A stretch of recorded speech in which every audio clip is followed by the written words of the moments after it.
शहबाज गिल के ड्राइवर की बीवी को उठा लिया, उसकी छोटी सी बेटी, कोई फिक्र नहीं की कि वो बेचारी उसके ऊपर क्या गुजरेगी। मुल्क के अंदर फसाद, फितना, इंतशार, अनारकी फैलाने की कोशिश की जा रही है। अदारों के दरमियान तकसीम, दिफा के अंदर दरारें पैदा करने की कोशिश की जा रही है। खेल खेल कर आप फॉरेन फंडिंग से नजर हटा लेंगे, आप तोशा खाना से नजर हटा लेंगे और अपने तर्जुमानों को लिखे हुए ट्रांसक्रिप्ट देते हैं कि ये पढ़ें ताकि फौज में तकसीम हो। पीटीआई के सोशल मीडिया के लोग जो शहीदों की तज़हीक कर रहे थे, उनके खिलाफ ट्रेंड चला रहे थे, वो हम थे। हमने लड़ाया आपको फौज से। आपका चीफ ऑफ स्टाफ जो आपके बिहाफ पे बोलता है, वो जाके उकसाए फौज को बगावत पे। उन्होंने कहा भाई म्यूटनी की बात की थी तो ये तरीका थोड़ी पकड़ने का। तो भाई क्या है तरीका? गुलदस्ता भेजें। साबित किया जा रहा है कि इमरान खान के कहने के ऊपर जो है फौज के खिलाफ कैंपेन चला रहे थे। ये तकसीम डालने की जो भी एफर्ट है ये इंतहाई अहमकाना है। हम पे दबाव से, जोर से, जबर से कहा जाता है कि नहीं इनकी हुकूमत को तस्लीम करो। इनकी हुकूमतें तस्लीम नहीं की जा सकती। पाकिस्तान में वाहिद हल इलेक्शंस हैं।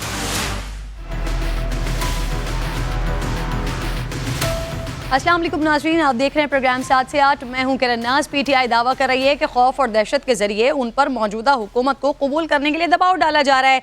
एक तरफ कह रहे हैं अमरीकी साजिश अब भी जारी है, दूसरी तरफ इदारे में बगावत की कोशिश पर एक्शन को भी दबाव डालने का, इलेक्शन कमीशन के ऊपर दबाव डालने का तरीका भी कहते हैं। यानी फिर से इदारे को निशाना बनाने के लिए नया बयानिया गढ़ा जा रहा है। दूसरी तरफ शहबाज गिल के मोबाइल की बरामदगी के लिए उनके ड्राइवर के घर पर छापा मारा गया है, वो तो हाथ नहीं आए। पुलिस ने उनकी अहलिया और उसके साले को गिरफ्तार कर लिया है। खातून को जुडिशल जबकि उनके भाई को जिस्मानी रिमांड पर दे दिया गया है। इस दरमियान जो 10 से 12 माह की मासूम बच्ची है ना, उसको माँ से दूर रखा गया है। यहाँ तक कि सुबह भी पुलिस ने मिलने का मौका नहीं दिया तो अदालत को हुक्म जारी करना पड़ा। हुकूमत को इस हद तक तो नहीं जाना चाहिए वैसे, और मुतालिका एहलकारों की सख्त सरजनिश भी होनी चाहिए, लेकिन यहाँ एक और शख्स के साथ बहुत बुरा हुआ है। सियासी मुखालिफिन के खिलाफ बदज़बानी के तकरीबन ही तमाम रिकॉर्ड तोड़ने वाले शहबाज गिल को तहरीक इंसाफ ने वफा का कैसा सिला दिया है। वो जो मुखालिफिन की अदालती पेशियों पर खुशी से फूले नहीं समाता था, उसकी अपनी पेशी पर कोई पार्टी रहनुमा साथ नहीं आया, न ही कोई कारकुन आया। जो मुखालिफिन को दाना पानी बंद करने की धमकियाँ दिया करता था 2 रोज़ से हवालात में, लेकिन किसी ने आकर हाल तक नहीं पूछा। शायद इसीलिए कहते हैं कि सियासत मफाद का खेल है, इसके सीने में दिल नहीं होता। तहरीक इंसाफ नाज़रीन अब शहबाज गिल के बयान से भी लाताल्लुक़ी इख्तियार कर चुकी है, अलबत्ता मजम्मत के लिए फ़िलहाल तैयार नहीं है। अच्छा जी नाज़रीन, कुछ देर पहले इमरान खान साहब एक तकरीब से खिताब फरमा रहे थे, कह रहे थे हाकिम वक्त भी जवाबदेह है, और वो मिसालें मौलाए कायनात की दे रहे थे। लेकिन खान साहब जो सबक कौम को पढ़ाते हैं वो अपने साथियों को, अपने प्यारे कारकुनान को नहीं सिखाते, नहीं समझाते। ममनुआ फंडिंग केस में असद कैसर साहब जवाब देने के बजाय चले गए पेशावर हाई कोर्ट, वहाँ से रिलीव लेने, और अदालत ने FIA को असद कैसर के खिलाफ इंक्वायरी से रोक भी दिया। यानी न कोई सवाल करे, न कोई पूछे कहाँ से आया, क्यों आया, कितना आया। वाह इंसाफियों वाह। फिर कहते हैं 2 नहीं 1 पाकिस्तान। वैसे तहरीक इंसाफ के अपने लिए उसूल बड़े निराले होते हैं। लाहौर में PTI के जलसे के लिए करोड़ों रुपए की ऑस्ट्रोटर्फ उखाड़ दी गई है। सोशल मीडिया पर तनकीद के बाद पंजाब हुकूमत ने मौक़िफ़ दिया है कि ऑस्ट्रोटर्फ एक्सपायर हो चुकी थी। अब ये तो सारे के सारे ग्राउंड्स हैं, और पिछले 3 महीनों में इमरान खान साहब बहुत ज़्यादा पूरे पाकिस्तानी अवाम को ये कहते रहे हैं कि जी ये अमेरिका की साजिश, अमेरिका ने साजिश की, 20-20, 25-25 करोड़ में लोगों को ख़रीदा गया और फिर तमाम 14 लोगों ने मिलकर उनकी हुकूमत गिरा दी। अब ज़रा सुने, अब जो मैं आपको मज़े की चीज़ बताने वाली हूँ ना, वो ज़रा गौर से सुने। हुआ क्या है, इमरान खान साहब ने अभी अमरीकी सफ़ीर से राबता किया है, और जो राबता हुआ है ना वो ज़रा गौर से सुनिएगा। ये टेलीफोनिक गुफ्तगू सबके दरमियान बैठकर नहीं हुई है, एक तन्हाई का मकाम फराहम किया गया है। वहाँ गए हैं खान साहब, और वहाँ जाकर फिर काफ़ी देर तक अमरीकी सफ़ीर से बात हुई है, और वहाँ पर इमरान खान साहब कह रहे हैं कि जो पाकिस्तानी अवाम है ना, जो डोनाल्ड लू ने बात की, उनका जो साइफर था उसको अमरीकी हुकूमत का मौक़िफ़ समझा गया, तो इस वजह से पाकिस्तानी अवाम में बड़ा गम और गुस्सा है। खान साहब अगर रब्ता कर ही रहे थे तो सच बात कर देते कि पाकिस्तानी आवाम को नहीं पता था। ये तो आपने पाकिस्तानी आवाम के जहनों में डाला है कि ये अमेरिका की साजिश थी, ये डोनाल्ड लू का कोई इस तरह का बयान था। आमिर ज़िया साहब मुझे ज्वाइन कर चुके हैं इस वक्त, मैं आपको खुशामदीद कहती हूँ। तारिक आफाक साहब भी मेरे साथ मौजूद हैं, आपको भी खुशामदीद कहती हूँ। आमिर साहब, आपकी तारिक आफाक साहब उसी सूबे में रहते हैं जहाँ पर गालिबन ये मुलाकात हुई है, जिसकी खबरें आई हैं, ज़रा मैं उनसे डिटेल ले लेती हूँ, फिर आपका इस पे तज्जिया लेती हूँ। तारिक आफाक साहब, कब हुई, कैसे हुई ये मुलाकात? साजिश करने वाले अब खान साहब के साथ आकर क्या साजिश कर रहे हैं? हो क्या रहा है ये? देखिए करण, हुआ तो ये था कि अमेरिकी सफीर जब 2 रोज़ा पेशावर के दौरे पे आए थे तो दूसरे दिन जो ना उनकी मुलाकात हुई थी खैबर पख्तूनख्वा के वज़ीर आला महमूद खान के साथ सीएम हाउस में। और इस अमेरिकी मुलाकात के दौरान जो ना सिर्फ 3 ही बंदे वहाँ पे मौजूद थे, जिनके बारे में अब ये इंकशाफ हुआ है कि इमरान खान के साथ महमूद खान ने उनकी बात कराई थी अमेरिकी सफीर की। और फिर उसी दौरान जो ना उन्होंने ये जिला भी किया था कि जो अमेरिका ने साजिश की और साजिश का हिस्सा बन के उनकी हुकूमत का यहाँ पे खात्मा कर दिया गया। और ये भी बताया गया है कि उनके साइड रूम था, वहाँ पे ले जाकर और बाकी लोगों को वहाँ से निकाल दिया गया था। बल्कि जो अमेरिकी सफीर के साथ दीगर हुकाम आए थे उनको भी वहाँ पे जाने की इजाज़त नहीं दी गई, और सिर्फ वज़ीर आला थे और इसके अलावा अमेरिकी सफीर थे। और वज़ीर आला ने अपनी फ़ोन से इमरान खान को मिलाया था और उनकी ये मुलाकात कराई थी।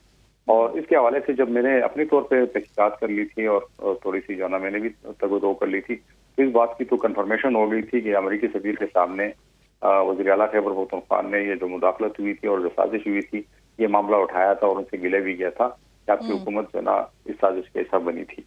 और जहाँ तक इमरान खान के साथ राब्ते का ताल्लुक था, तो इस हवाले से जब मैंने अपने ज़राए से बात की तो उन्होंने वज़ीर आला की तरफ से जो ना इससे बिल्कुल टोटली इनकार कर दिया। तो उनका यह कहना था कि इस किस्म की कोई मुलाकात नहीं कराई थी वज़ीर आला ने। और वज़ीर आला ने अपने तौर पे जो ना जो सूबे में तरक्याती मनसूबे थे, बाकी दीगर जो जहाँ पे अमेरिकी ने मामलत कर रखी है माली, तो वहाँ पे उन्होंने उन उमूर पर तो उन्होंने पूरे पाकिस्तान में जबरदस्त किस्म के जलसे किए हैं इमरान खान साहब ने। मुसलसल पाकिस्तानी आवाम को इस बत्ती के पीछे लगा कर रखा है कि ये अमेरिका ने साजिश की है, अमेरिका की साजिश के तहत उनकी हुकूमत गई है, रजीम चेंज का पूरा ऑपरेशन अमेरिका से ऑपरेट हुआ है। और अब जब खान साहब अमेरिकी सफीर से मिलते हैं तो उनको कहते हैं कि जी क्योंकि पाकिस्तानी अवाम ने ऐसा समझा कि ये आपकी हुकूमत का मौक़िफ़ है, डोनाल्ड लू का जो बयान था, जो साइफर था, इस वजह से अवाम में बड़ा गम गुस्सा है, इस वजह से फिर खान साहब ने अपना ये शिकवा उनके सामने रखा है। आमिर ज़िया साहब, क्या ही अच्छा होता कि खान साहब ये बताते कि जी हमने पाकिस्तानी अवाम को ये सब कुछ बताया है कि रजीम चेंज में आप शामिल थे। देखिए बात ये होती है कि दो ज़ाविये इस चीज़ को देखने के। एक तो जो लोग तनकीद करेंगे जी इमरान खान साहब ने अमेरिका के ऊपर इतने इतराज़ात किए, उसके बाद उनकी जो सूबाई हुकूमत है उन्होंने खुशामदीद अमेरिकी सफीर को, फिर खुद उनसे बात हुई नहीं हुई इमरान खान से, ये एक ज़ाविया कि जनाब इसमें उनकी डबल टॉक है। दूसरा ज़ाविया ये कि जनाब अमेरिका जो है दुनिया का अहम तरीन ममालिक में से एक है, बल्कि अहम तरीन है और सुपर पावर है। तो उसमें कहते हैं ना कि शिकवा शिकायत भी चलेगी, एहतजाज भी चलेगा, लेकिन उसके साथ साथ गुफ्तगू के दरवाजे भी बंद नहीं होंगे, बातचीत भी होगी। तो मेरे ख्याल में जो पॉलिटिकल पार्टी इस बात का नजरें जमाए बैठी कि कल को दोबारा इक़्तिदार में आ सकती है, उनकी ख्वाहिश है दिल में, तो फिर वो मेरे ख्याल में जो उन्होंने सेकंड ऑप्शन अपनाया कि जहाँ पर उन्होंने उनको खुशामदीद कहा खैबर पख्तूनख्वा में PTI की हुकूमत ने, और अगर उनकी बात हुई, शिकवा शिकायत रखा नहीं रखा ये हमें नहीं पता, जैसे कि अभी कोर्ट करें तो अच्छी बात है अगर रखा, इसका मतलब ये कि एक प्रेगमेटिक अप्रोच है PTI की।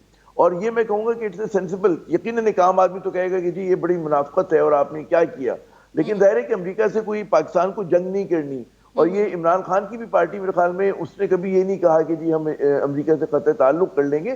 सिर्फ जो जिस बात पे स्ट्रेस दिया जाता रहा वो ये कि जी हमारे मामलात में, अंदरूनी मामलात में मुदाखलत नहीं होनी चाहिए और पाकिस्तान जो है अपनी खारजा पॉलिसी को आज़ाद रख सके। तो ये जो ख्वाहिश है मेरे ख्याल में हर सियासी जमात में होनी चाहिए और हर पाकिस्तानी में होनी चाहिए कि ताल्लुकात सबसे हमारे अच्छे हों लेकिन मुदाखलत ना हो रही हो। जी, तो आमिर साहब ये मुदाखलत वाली जो बात है, ये पूरे पाकिस्तान में इसका एक नैरेटिव बिल्ड करना, दूसरी सियासी जमातों को इस पर तनकीद करना कि हम क्या कोई गुलाम है, ये तो जिनसे आपकी मुलाकात हुई फिर उनके सामने अपना ये बड़ा क्लियर नैरेटिव रखना चाहिए था ना कि ठीक है आपसे अच्छे ताल्लुकात चाहते हैं लेकिन गुलामी कबूल नहीं करेंगे, इंटरफेरेंस पसंद नहीं है हमें। तो सर वहां पर तो कह रहे हैं कि अवाम में गम गुस्सा है।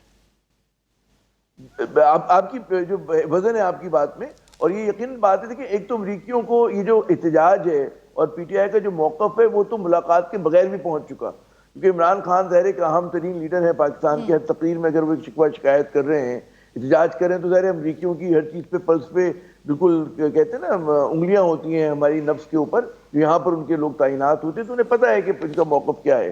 और जब मीटिंग हुई होगी, मैं प्रिज्यूम ये करता हूँ कि फिर जाहिर है कि अगर आपने इतनी बुलंद तरीन सतह पे एहतजाज किया, हाईएस्ट लेवल पे, तो यकीनन आपको वो मौक़िफ़ रखना भी चाहिए और ये समझाना चाहिए कि जी पाकिस्तान जैसे ममालिक अहम ममालिक हैं और हम लोगों को क्या नुकसानात हुए हैं जब हमने दूसरों की जंग में गए हैं और पाकिस्तान के अंदर जो है एग्जैक्टली आमिर साहब, आपकी पहली बात बिल्कुल दुरुस्त है सर कि एक सेंसिबल मूव है पीटीआई का, लेकिन दूसरी तरफ जब आप अवाम की बात करते हैं, अवाम की ताकत की बात करते हैं, तो अवाम को इस बात से इस वक्त बड़ा धचका पहुंचेगा कि पिछले 3-4 महीनों से इमरान खान साहब कहते रहे कि मेरी हुकूमत को इस वजह से हटा दिया गया कि मैं अमेरिका की साजिश का शिकार हो गया, और फिर खुद ही उनके साथ जाकर बैठ गए, उनसे मुलाकातें कर रहे हैं और उनको बता रहे हैं कि जी हम अच्छे ताल्लुकात चाह रहे हैं, तो पाकिस्तानी आवाम को तो सर इससे धचका लगेगा। सर मैं आपका मौक़िफ़ सर शहबाज गिल साहब के मामले पर भी जानना चाह रही थी। ये शहबाज गिल साहब का मामला सर क्या तहरीक इंसाफ के लिए वाकई कोई बड़ी मुश्किल खड़ी कर सकता है, या आपको लगता है कि ये मामला माफ़ी तलाफ़ी से हल हो सकता है, जैसा फवाद चौधरी साहब कह रहे हैं कि नवाज शरीफ और मरियम साहिबा की तरह इसे भी फिर नज़रअंदाज कर देना चाहिए? देखिए, तारीखी तनाजुर में देखें ना तो पाकिस्तान में बहुत सारे सियासतदान हैं जिन्होंने पाकिस्तान, अफवाज पाकिस्तान के खिलाफ सख्त तरीन लहजा अपनाया, सख्त तरीन गुफ्तगू की और इल्ज़ामात की बौछार की, और हमने देखा कि पाक फौज पाकिस्तान का सबसे मजबूत और एक तरह का ऐसा इदारा है जिस पर अवाम बहुत इत्मीनान करते हैं, तो उसने एक ग्रेस के साथ चीज़ों को टैकल किया और कोई नीजक रिएक्शन नहीं आया। और उसमें जाहिर है कि उनकी ख्वाहिश होती है कि चीज़ों को बजाय इसके कि अगर फर्ज करें किसी ने हल्की बात कर दी और ऐसी बात कर दी कि जो नहीं करनी चाहिए थी, तो उसमें इदारे का जो रद्द अमल होता है वो डिस्ट्रेंड होता है, वो आखिर तक नहीं जाता। आपके पास ताकत बहुत ज़्यादा होती है लेकिन उसको आप इस्तेमाल करने से गुरेज करते हैं। तो माजी में जब भी ऐसा हुआ, अब वो जो हम अगर बात शुरू करें, मतलब है एक ज़माने पीपल्स पार्टी के लोग कहा करते थे, फिर उसके बाद हमने देखा नून लीग के तमाम रहनुमा जो थे इस तरह की बात करते थे, पश्तून तहफ़्फ़ुज़ मूवमेंट के लोग जो हैं वो इस तरह की बात करते थे, और बेशुमार सब नेशनलिस्ट हैं। तो फौज ने हमेशा इन चीज़ों को बर्दाश्त किया, और लेकिन हाँ ये होता था कि पॉपुलर मीडिया के ऊपर कभी आता था कभी नहीं आता था, मेन स्ट्रीम मीडिया के ऊपर। तो अगर इस बात पे जो उनके जुमले काबिल इतराज़ हैं उस पर मतलब है कि एक्शन भी हो सकता है, अगर मतलब है वो कानून के दायरे में आता है ये चीज़, फिर माफ़ी तलाफ़ी भी हो सकती है, दरगुजर भी किया जा सकता है, ये सारे ऑप्शंस हैं। बदकिस्मती ये हुई है कि हमारी हर चीज़ इतनी पोलराइज हुई है हमारी सोसाइटी में कि हम जहाँ पे हम समझते हैं बात को दबा देना चाहिए, मज़ीद उभार बेसिकली इशू ये है कि वो इस दरगुजर और माफ़ी को देख रहे हैं, लेकिन जितना कुछ मुस्लिम लीग नून को फिर उस सब के बाद बर्दाश्त करना पड़ा वो शायद उसके ऊपर नज़रसानी नहीं कर रहे हैं। बैरिस्टर गौहर अली खान साहब मुझे ज्वाइन कर चुके हैं पाकिस्तान तहरीक इंसाफ से। ये सवाल रखूँगी सबसे पहले तो अस्सलाम वालेकुम सर। गौहर साहब, खान साहब कह रहे हैं कि हम पर दबाव और जबर से उनकी हुकूमत को तस्लीम करवाने की कोशिश की जा रही है। सर ये दबाव आ कहाँ से रहा है? देखिए बयानिया दिया हुआ पब्लिक में वो मकबूल भी हो रहा है, उस पर मबनी भी है, और यही है कि अगर आप उनके वर्कर को डराए धमकाए, उनके साथ ज़दवकूब करे, सो के वो वर्कर तो क्या, अगर उनके ड्राइवरों को भी आप कर ले और उनके साथ ज्यादतियां शुरू कर ले तो प्रेशर तो, और ऐसा नहीं होना चाहिए। ये हर तरफ से हो रहा है, जो भी मुख्तदर हल्के हैं उनकी तरफ से तो जरूर है कि अगर पीटीआई का वर्कर और एक काम को ट्रीट कर रहे हैं, और अगर हुकूमत में इस वक्त बैठे हुए लोग जिन्होंने ज्यादतियां की हैं, जिन्होंने जो जिस किस्म का लफ्ज़ लहजा पहले इस्तेमाल किया था उसको आप इग्नोर करें, तो ऑब्वियसली एक पॉइंट तो आना जी कि किसी तरफ से प्रेशर तो बिल्टअप हो रहा है। सर आप लोगों को पता तो होगा ना ये कहाँ से प्रेशर बिल्ड हो रहा है?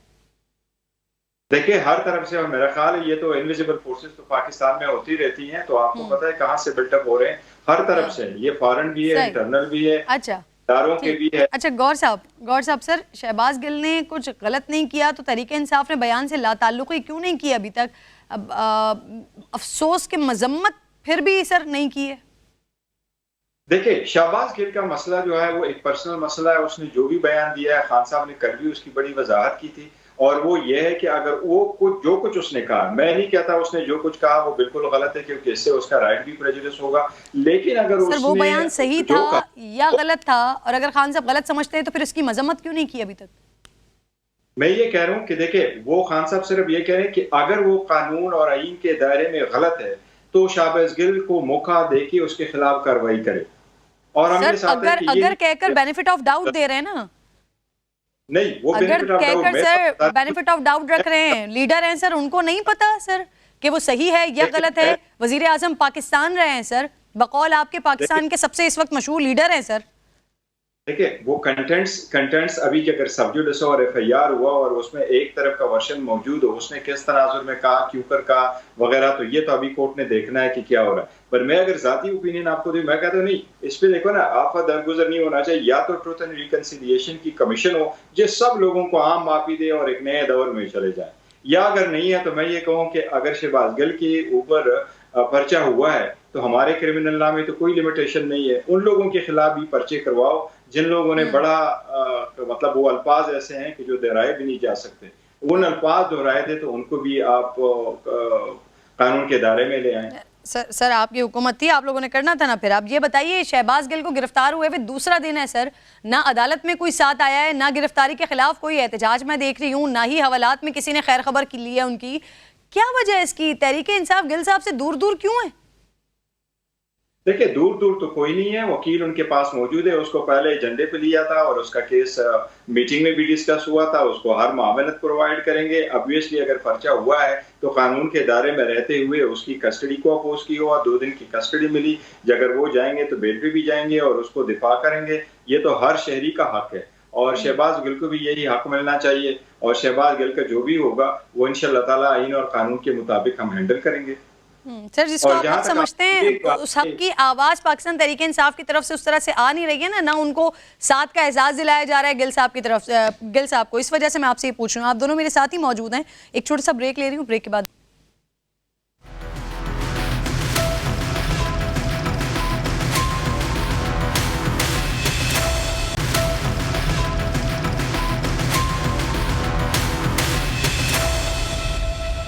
वेलकम बैक वंस अगेन जी। एक और मामला भी ये था कि आज ममनुआ फंडिंग केस में असद कैसर साहब को जवाब देने के बजाय पेशावर हाई कोर्ट से रिलीव मिल गया है। तो आमिर जिया साहब, खान साहब इतनी बातें किया करते थे कि जी किसी कंट्री में जो तरक्की याफ्ता ममालिक हैं यहाँ पर अगर एक सवाल भी किसी के लिए हो जाए और अगर 10 लोग भी किसी के लिए खड़े हो जाएं तो वो अपनी नशस्त छोड़ देता है, सीट छोड़ देता है।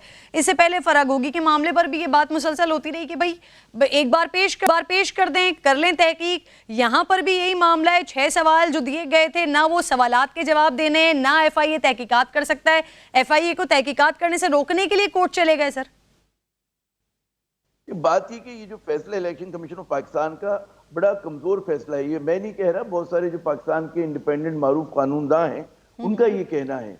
और इस फैसले को बतौर कहते हैं ना सियासी इंतकाम के इस्तेमाल किया जा रहा है, क्योंकि अगर आप देखें कि 1 अरब 64 करोड़ रुपए की जो मुतनाज़ा अमाउंट बताई गई उसमें से भी जो मुतनाज़ा है वो कमोबेश 33 करोड़ रुपए की है, जो कि कोई मतलब है उस तरह का वो नहीं है। और हमने देखा है कि जो अगर आपने फहरिस्त मुलायजा कीजिए जो इलेक्शन कमीशन से जारी की गई है, किसी ने $100 दिए, किसी ने 50 दिए, उन्होंने कहा जी मास्टर कार्ड से जो पैसे ट्रांसफर हुए वो भी फॉरेन फंडिंग हो गई। तो बात ही कि वहां पर पाकिस्तानी रहते हैं और पाकिस्तान पहली बार PTI एक ऐसी जमात बनकर उभरी जिसने मास फंडिंग की, पहले हमारी रिवायत नहीं थी, उन्होंने मिडिल क्लास के लोगों से फंड लिए, तो ये चीज जो थी तो मतलब काबिल तारीफ थी। अब इसको बतौर उसके लिए सर जो बात आप कह रहे हैं, क्योंकि गौहर साहब भी सारे मामले को देख रहे हैं ना, तो गौहर साहब की तरफ बढ़ाती हूँ। गौहर साहब, जैसे कि आमिर साहब कह रहे हैं कि बहुत सारे माहिर कानून हैं वो समझते हैं कि ये इलेक्शन कमीशन का जो फैसला है ये कमज़ोर है, तो सर इतना ही कमज़ोर है तो फिर जाएं अदालत, फेस करें, जवाब दें, जो पूछा जाए वो बताएं।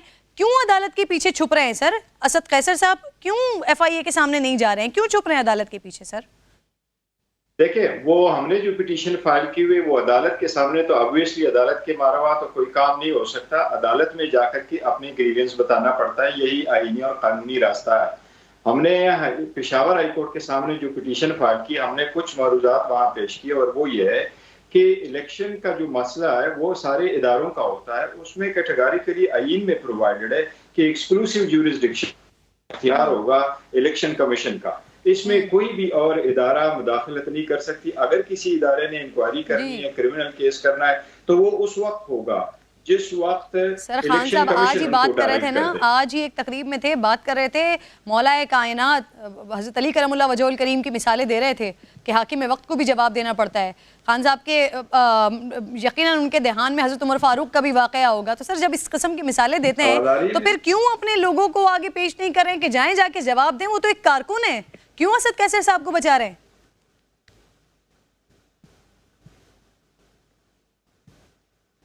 मुझसे पूछ रहे हैं आप? गौर साहब आपको आवाज आ रही है मेरी? आमिर साहब ये का जवाब देंगे वैसे सर आपके खान साहब जिस किस्म की मिसालें दे रहे हैं, जिन लोगों की मिसालें दे रहे हैं, तो फिर अपने लोगों को क्यों सवाल का जवाब देने नहीं दे रहे? अगर एफआईए तहकीकात कर रहा है और क्लैरिटी है और अगर केस कमजोर है तो फिर जाएं जवाब दे दें। बिल्कुल जवाब देना चाहिए, लेकिन देखिए अलमिया ये भी है हमारे यहाँ कि जो हमारे रेगुलेटरी और तहकीकाती इदारे हैं हुकूमतों का टूल बन जाते हैं विक्टिमाइज करने के लिए। वहाँ हजरत उमर के ज़माने का इंसाफ नहीं हो रहा होता कि एक ऐसा मुनसिफ बैठा है, एक ऐसा तहकीक करने वाला बैठा है जो ईमानदारी से अपना काम करे। अब यहाँ पर आपने देखा कि जी हुकूमतें बदलती हैं तो जो ओपन एंड शट केसेस थे शरीफ एमपी के अगेंस्ट, जो लोग तहकीक करे तो उनको हटा दिया गया मंजरनामे से और उन लोगों को लेकर लाया गया एफआईए के अंदर कि जो बड़ी जिनकी एक तारीख रही है गुर्बत की शरीफ खानदान से। तो बहुत सारे सवालिया निशान है। हमारी चीजें उतनी ब्लैक एंड व्हाइट नहीं जितनी हम मीडिया में हमें नजर आती हैं। तो यकीनन जवाब देना चाहिए और अगर वो अदालत में जाएं और अदालत में जाके अपना मेरे ख्याल में चले गए हैं वो लोग और अपना वहां पिटीशन कर रहे हैं तो एक ज्यादा बेहतर रास्ता है। लेकिन इस चीज में कोई मतलब है शक शुबा नहीं होना चाहिए कि नून लीग की जो हुकूमत है, पीडीएम की जो हुकूमत है, वो क्योंकि उनके हाथ से पंजाब निकल गया है उसकी वजह से शदीद दबाव का शिकार है और उसके रद्दमल के तौर पर वो इस चीज को इतना ज्यादा लेके जाना चाहते हैं। वरना कभी भी देखिए फॉरेन फंडिंग क्या होती है कि आपने भारत से पैसे लिए, किसी दुश्मन मुल्क से पैसे लिए और अपने वतन के खिलाफ काम किया। यहाँ पर आपने कोई साजिश तख्ता उलटने की या कोई तो ऐसा तो कुछ अब सर अब इस पे मजीद फर्दर तहकीकात हो रही है ना, जाए पाकिस्तान तहरीक इंसाफ पेश हो और जाके जवाब दे, लेकिन इस तरह से अदालती रिलीफ हासिल कर लेना सर फिर यहाँ पर शुकों को शुबात उठते हैं ना। अच्छा सर जी अदालत से रिलीफ हासिल करना भी हक है ना। अगर यानी सर जवाब नहीं देना चाहते हैं ना, जवाब नहीं देना चाहते हैं, कोई सवाल ना करे, केस ही गलत है और अदालत ने रिलीफ दिया तो उसकी कानूनी वजह होगी ना, आईनी वजह होगी जिसपे रिलीफ दे रही है। अदालत ऐसी तो रिलीफ नहीं देती। सही आमिर साहब, अदालत ने हमें उसको तहफ़्फ़ुज़ पर जी आमिर साहब एक और मामला मरियम साहिबा के हवाले से एक आम तासुर, एक आम राय ये रही है माजी में कि नवाज शरीफ साहब की सियासत को नुकसान पहुंचाने में बड़ा किरदार रहा है मरियम नवाज साहिबा का। तो सर अभी क्या समझते हैं आप, मरियम नवाज साहिबा को नायब सदर के साथ साथ एक और बड़ा अहम ओहदा देने की तैयारियां हो रही हैं, क्या समझते हैं आप, इससे पार्टी मजबूत होगी या जो मुस्लिम लीग नून के अंदर एक तकसीम है वो मजीद गहरी हो जाएगी?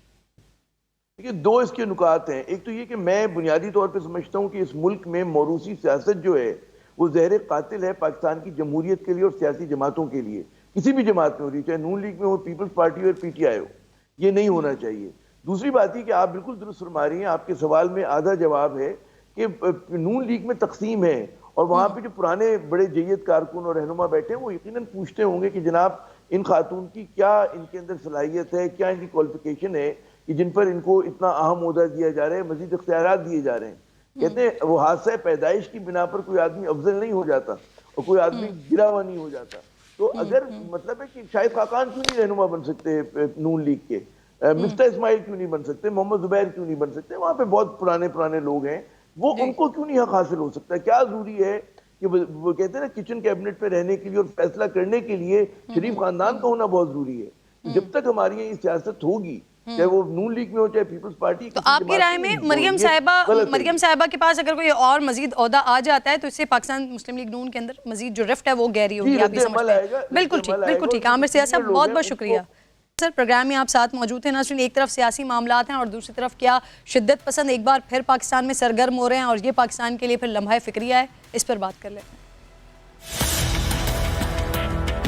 हम देख रहे हैं टीटीपी की एक्टिविटीज पख्तूनख्वा में और हम देख रहे हैं उन्होंने टारगेट कर रहे हैं मेरे कई तहरीक इंसाफ के वजीर और मेरे एमपीज मुझे बता रहे हैं कि उनको धमकियां आ रही हैं अब टीटीपी की तरफ से। मैं इसके ऊपर भी मुझे हैरत है, उन दिनों में तो जब टीटीपी एक्टिव थी तो वो तो ये कहती थी कि जो अमेरिका के कोलैबोरेटर्स हैं हम उनके खिलाफ हैं, इसलिए हम अटैक कर रहे हैं। तो यहाँ तो वो गवर्नमेंट है जो एक आज़ाद पाकिस्तान चाहती है, तो उसको क्यों टारगेट किया जा रहा है? मुझे इसमें भी एक साजिश नजर आ रही है। साबिक़ वज़ीर आज़म ने जो है वेलकम किया था, आज उसी प्रोविंस के अंदर जो है जुलूस निकाले जा रहे हैं तालिबान की जो वहाँ पे मौजूदगी है उसके ख़िलाफ़। ख़तरा ज़रूर जो है आहिस्ता आहिस्ता जो है वो बढ़ रहा है और ये एक कौमी मसला है, ये एक सूबाई मसला नहीं। पाकिस्तान में एक बार फिर कलदम तहरीक तालिबान पाकिस्तान की शिद्दत पसंदों की वापसी की खबरें गर्दिश कर रही हैं। दीर, स्वात और मालाकंड समेत कई इलाकों में मुसल्लह अफराद के गश्त की वीडियोस सामने आ रही हैं। वज़ीर आला KPK महमूद खान के आबाई हलके के DSP पीर सैयद खान के ज़ख्मी होने और मुबैना शिद्दत पसंद की गुफ्तगू की मंजर आम पर आने वाली वीडियो ख़तरे की संगीनी का एहसास दिला रही है। और इस ख़तरे का एतराफ़ वज़ीर दिफ़ा ख्वाजा आसिफ ने गुज़िश्ता रोज़ कौमी असम्बली के फ्लोर पर भी किया था। उनका कहना था कि कलदम TTP से बातचीत चल रही है लेकिन ख़तरा बढ़ रहा है। ये मसला सिर्फ खैबर पख्तूनख्वा का नहीं है, पूरे मुल्क का है। सवात में तालिबान की मौजूदगी की इत्तलात देख रहे हैं। कानून की खिलाफ वर्जी करने वालों से सख्ती से निपटा जाएगा। चेयरमैन PTI इमरान खान ने भी गुज़िश्ता रोज़ ये इंकशाफ किया था कि खैबर पख्तूनख्वा में उनके वज़ीरों को कलदम TTP की जानिब से धमकियाँ मिल रही हैं। पाकिस्तान में क्या होने जा रहा है? क्या कलदम TTP के कारिंदों को उनके इलाकों में वापसी की इजाज़त दी गई है? TTP के भत्ता लेने की बातों में कितनी सच्चाई है? इस पर बात करने के लिए प्रोग्राम में मुझे ब्रिगेडियर रिटायर्ड हारिस नवाज साहब ज्वाइन कर चुके हैं। आपको खुशामदीद कहूँगी। सर, मुझे बताइए, कलदम TTP से मुज़ाकरात चल रहे थे, अभी कुछ रोज़ पहले ही उलमा का वफ़द अफ़गानिस्तान गया था, अब अचानक ये खबरें आना शुरू हो गई हैं कि शिद्दत पसंद सवात और मालाकंड के मुख्तलिफ इलाकों में फिर से लौट रहे हैं वापस। ये हुआ क्या है अचानक? किरण, इसमें 2-3 बात कि बिल्कुल मुज़ाकरात लेवल के भी और अभी एक सिविल जो वहाँ के जरगा जो है मलक का, वो भी दोनों ने मुज़ाकरात किए हैं। टिल फर्दर ऑर्डर्स वहाँ पर एनफोर्स हुई है ना। इसमें प्रॉब्लम ये है कि इसके अंदर 2-3 स्प्रिंटर ग्रुप्स हैं जो नहीं चाहते कि मुज़ाकरात हो, क्योंकि उसमें कुछ क्रिमिनल एलिमेंट्स हैं जो कि अभी भी वारदातें करें। वो कहीं से आके, और वो पहले डॉर्मेंट से सीज फायर में, उसके बाद अब वो निकलना शुरू हुए हैं। वो आके भत्ताखोरी भी कर रहे हैं, डरा धमका भी रहे हैं, और उनके खिलाफ उनको कॉर्डन ऑफ भी कर लिया गया है। हमारी मुसल्लह उनके खिलाफ ऑपरेशन भी कर रहे हैं, और आई एम श्योर कि वेरी सून ये सारे के सारे ये ख़त्म कर दिए जाएंगे। साथ ही साथ तहरीक तालिबान पाकिस्तान ने इसको कहा है कि जी इसका हमारे से कोई ताल्लुक नहीं है, ये हमारे कर गए हैं, और हुकूमत पाकिस्तान जो एक्शन चाहे इनके साथ करना चाहती है। नूर वली जो इनसे जो मुज़ाकरात हो रहे हैं TTP के मामले से, तो मेरे ख्याल में ऐसी कोई बात नहीं है। Should be very soon, it should be control. Okay sir, great. Sardar Hussain Babak साहब भी मेरे साथ मौजूद हैं, रहनुमाए अवामी नेशनल पार्टी के। अस्सलाम वालेकुम सर, बहुत शुक्रिया आपके वक्त का। सर, ANP ने दहशतगर्दी के खिलाफ जंग में बड़ी कुर्बानियाँ दी हैं। अब एक बार फिर तालिबान सवात और मालाकंड के कई इलाकों में उनकी वापसी की इत्तलात मौसूल हो रही हैं, वीडियोज़ भी सामने आ रही हैं। सर, कैसे देख रहे हैं आप इस सारे मामले को? बिल्कुल, सबसे पहले तो आपका शुक्रिया भी अदा करते हैं कि आप लोग पख्तूनख्वा को टाइम देते हो, और ये टाइम आजकल के ज़माने में, आजकल के इस रवां हालात में बहुत ही ज़्यादा ज़रूरी है, ताकि आप पख्तूनख्वा को कवर कर लें। कि हम अवामी नेशनल पार्टी तो एक ज़माने से बदअमनी के ख़िलाफ़ खुल के अमन का बयानिया साथ लिए हम खड़े हैं मैदान में, और हम बारहा कह चुके हैं, हम निशानदही भी करते हैं time to time, assembly floor पे भी बात करते हैं, असम्बली के बाहर भी बात करते हैं, और इन चीज़ों की निशानदही करते हैं कि देखें यहाँ पे ये मिलिटेंट्स जो हैं ये बड़ी तादाद में मौजूद हैं, कभी खामोश हो जाते हैं या कभी खामोश कराए जाते हैं। ये इस पे बहस हो सकती है इन बातों पे, और कभी कभी दोबारा वो सर उठा लेते हैं। अभी तो देखें, पिछले 2 महीनों से असम्बली, सूबाई असम्बली को भी आप लोग कवर करते हो, हम बारहा इन चीज़ों की निशानदही हमने की है कि सवात में, बाजवड़ में, वज़ीरिस्तान में, मर्दान, पेशावर, हर एक ज़िले में वो नज़र आ रहे हैं। मस्जिदों में चंदे कर रहे हैं, पम्पलेट्स तकसीम कर रहे हैं, बदतखोरी के टेलीफोन्स कॉल में बहुत ही ज़्यादा इजाफा हुआ है।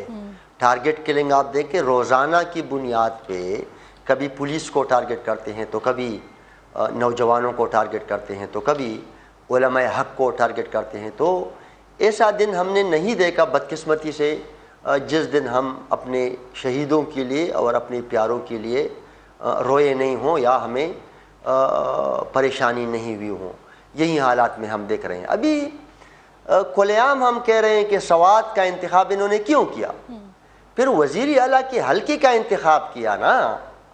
अब वज़ीर आला के हल्के में सवात ज़िले में जहाँ से मुंतखब मेंबरान का ताल्लुक, यानी PTI की हुकूमत है यहाँ पे, ज़ाहिर हर ज़िले में उनके मेंबरान हैं, मैं सिर्फ सवात का नहीं कहूँगा, लेकिन यानी 4 दिन से सारी दुनिया इस ड्रामे को देख रही है, सारी दुनिया इस तमाशे को देख रही है, लेकिन हुकूमत ने, सूबाई हुकूमत ने, बल्कि मैं ये कहूँगा कि पीटीआई ने, उनकी सूबाई हुकूमत ने, उनकी लीडरशिप ने चुप का रोज़ा रखा हुआ है। तो इसकी भी वजाहत होनी चाहिए। यानी पख्तूनख्वा को तो हम ऐलान पीटीआई वाले कह रहे हैं, पीटीआई वाले कह रहे हैं कि उन्हें धमकियां मिल रही हैं, भत्ते की कॉल्स आ रही हैं, तो क्या आपको या पार्टी के दीगर लोगों को भी ऐसी कुछ कॉल्स वगैरह मौसूल हो रही हैं? यहाँ तो हर पख्तून को मौसूल हो रहे हैं, सुबह शाम सबको मौसूल हो रहे हैं। आप इस्लामाबाद और पिंडी में देखें, आप जी, आपको कोई कॉल आई है? जी, मुझे भी आ रही है, सारी दुनिया को आ रही है, हर पख्तून को आ रही है। मैं यही कहने वाला हूं कि इस्लामाबाद और पिंडी को आप देखें, पंजाब के बाकी शहरों को आप छोड़ें। सर आपने कंप्लेन की, क्या कॉल आई आपको सरदार साहब? क्या कॉल आई सर आपको? क्या बात हुई आपकी? देखिए, ये कोई ब्रेकिंग न्यूज नहीं है ना, ये कोई ब्रेकिंग न्यूज नहीं है। सर मैं ब्रेकिंग न्यूज ये होगी, नहीं देखिए, मैं आपको बताऊंगा ना, ये तो सिंपल है, मैं आपको मोबाइल बता दूंगा कि हाँ मुझे कॉल आ रहा है, इसमें क्या है।